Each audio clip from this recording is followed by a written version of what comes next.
हम लोग देख रहे हैं electric properties of solid. Electric properties of solid में हम लोग देखे हैं 3 टाइप का होता है, कंडक्टर्स, इंसुलेटर और सेमी कंडक्टर। अब देखते हैं conduction of electricity in metals, right.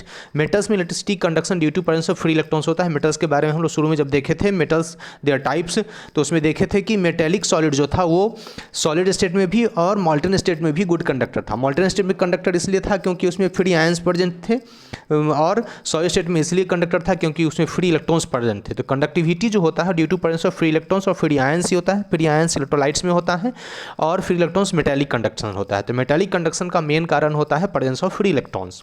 Free electrons presence होगा। अब जब सॉलिड बनेगा या कोई कंपाउंड बनेगा तो हम लोग मॉलिक्यूलर ऑर्बिटल थ्योरी से जानते हैं कि मॉलिक्यूलर ऑर्बिटल बनेगा। अगर 2 एटॉमिक ऑर्बिटल पार्टिसिपेट करेगा तो 2 मॉलिक्यूलर ऑर्बिटल बनेगा, एंटी बॉन्डिंग और बॉन्डिंग। और जब लार्ज एटम्स एक साथ मिलेंगे तो बॉन्डिंग और एंटी बॉन्डिंग मॉलिक्यूलर ऑर्बिटल का एक बैंड बनेगा जो एक दूसरे के बड़ा क्लोज हो सकता है, दूर हो सकता है, बहुत दूर हो सकता है। इस बेसिस पर कंडक्टिविटी समझा जा सकता है। अगर जो खाली बैंड होता है, जो एंटी बैंडिंग है, जिसमें इलेक्ट्रॉन्स नहीं होता है, और जो बाउंडिंग मॉलिक्यूलर ऑर्बिटल का बैंड होता है, इसमें इलेक्ट्रॉन प्रेजेंट होता है, उसे वैलेंस बैंड कहते हैं। आप यहाँ देख सकते हैं कि ये वैलेंस बैंड है, मीन्स ये फील्ड बैंड है। इसमें मॉलिक्यूलर ऑर्बिटल्स में इलेक्ट्रॉन्स प्रेजेंट है। और ये एंटी बॉन्डिंग मॉलिक्यूलर ऑर्बिटल्स का बैंड है जो एम्प्टी बैंड है, जिसको कंडक्शन बैंड कहते हैं। अब ये दोनों बैंड के बीच में अगर ओवरलैप कर जाए, ये ओवरलैप कर जाए मान ओवरलैपिंग जोन बन जाए, या फिर ये स्मॉल एनर्जी गैप अगर बनेगा तो वैसा मेटल क्या होगा, कंडक्टर होगा।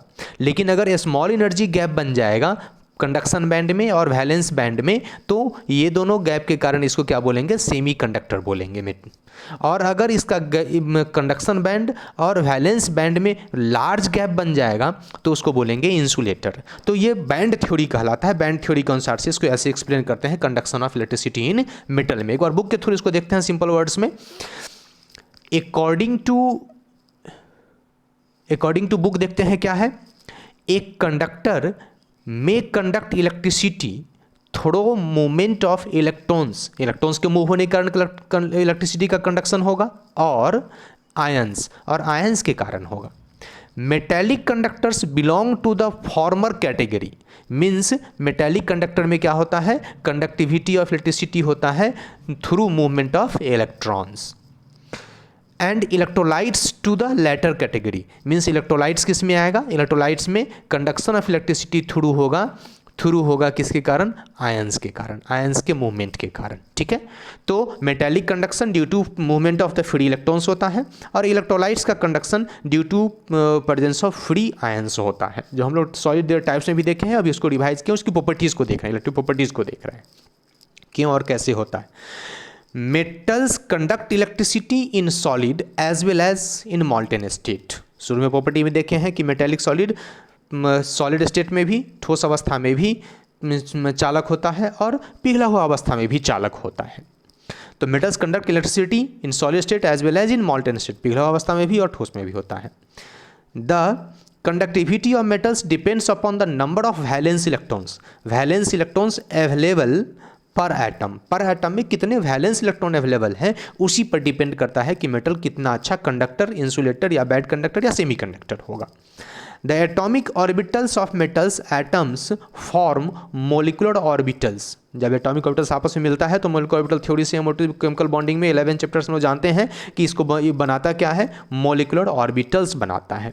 विच are so close in energy to each other, जो एनर्जी में बड़ी क्लोज होता है, बड़े नज़दीक होता है, बहुत लार्ज गैप नहीं होता है। As to form a band, तो लार्ज नंबर ऑफ जो होगा तो बहुत क्लोज होगा तो बैंड बन जाएगा। किस टाइप का बैंड बनेगा, जैसे कि एटॉमिक ऑर्बिटल्स लिथियम का जब ये दोनों कंबाइन करेगा तो ये बन गया मॉलिकुलर ऑर्बिटल। दो एटॉमिक ऑर्बिटल कंबाइन किया, 2 मॉलिकुलर ऑर्बिटल बन गया, एक एंटी बॉन्डिंग मॉलिकुलर ऑर्बिटल और एक bonding molecular orbital.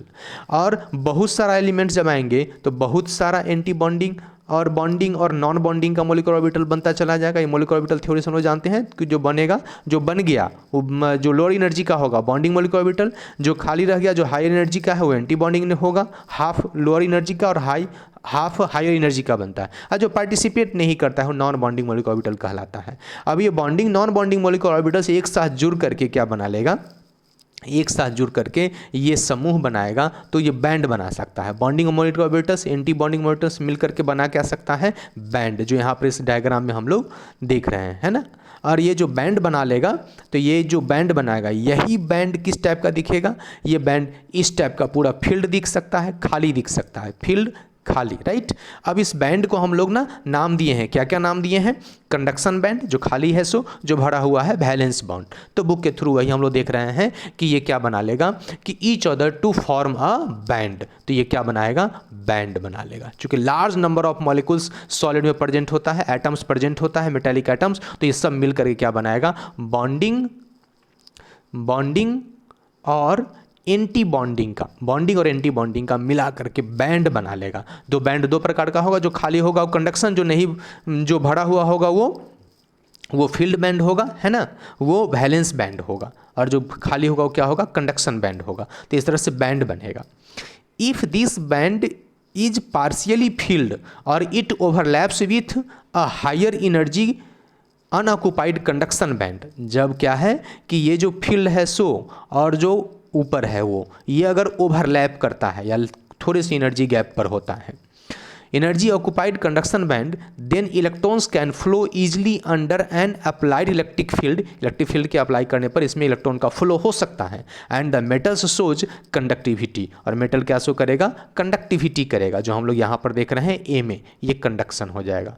Overlapping zone यहाँ पर ओवरलैप कर गया है ना, और यहाँ पर बहुत कम ना के बराबर है, तो पार्शियली फील्ड बैंड और ओवरलैप बैंड, इस टाइप का बैंड्स अगर बन जाएगा तो वो मेटल होगा, कंडक्टर होगा।